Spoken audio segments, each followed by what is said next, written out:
কুসংস্কার মুক্ত সমাজ গঠনের লক্ষ্য নিয়ে সারা ভারত বিজ্ঞান চেতনা প্রসার অভিযানের র্যালি শনিবার এসে পৌঁছলো কালিয়াগঞ্জে।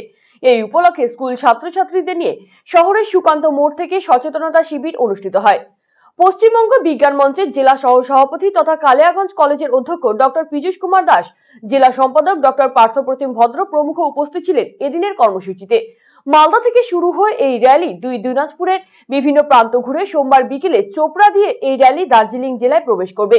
কুসংস্কার দূর করে পড়ুয়াদের মধ্যে বিজ্ঞান মনস্ক ধ্যান ধারণা গড়ার অন্যতম উদ্দেশ্য বলে জানিয়েছেন সংস্থার কর্মকর্তারা।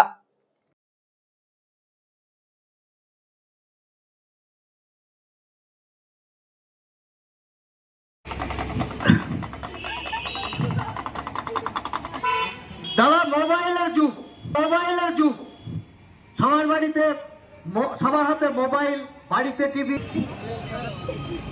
সিগারেটটা ধরিয়ে দাও। এই সিগারেটটা মাধুর্য আছে দাদা, কারণ ক্ষমতা নেই আপনার সঙ্গে শত্রুতা করবে, আপনার কোনো ক্ষতি করবে।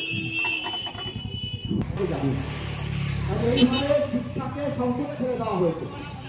এটা আমাদের সারা Bharat people's network, science network থেকে এটা করা। আমাদের জেলায় পশ্চিমবঙ্গ বিজ্ঞান মঞ্চ উত্তর দিনাজপুর এর উদ্যোগে আমরা জেলাব্যাপী অর্থাৎ সারা দেশ জুড়ে যে অভিযানটা চলছে তার অংশ হিসেবে আমরা এখানে কাজ করছি। এবং আমাদের এটা শুরু হয়েছে 7ই নভেম্বর থেকে এবং শেষ হবে 28শে ফেব্রুয়ারি পর্যন্ত, জাতীয় বিজ্ঞান দিবসের মধ্যে দিয়ে।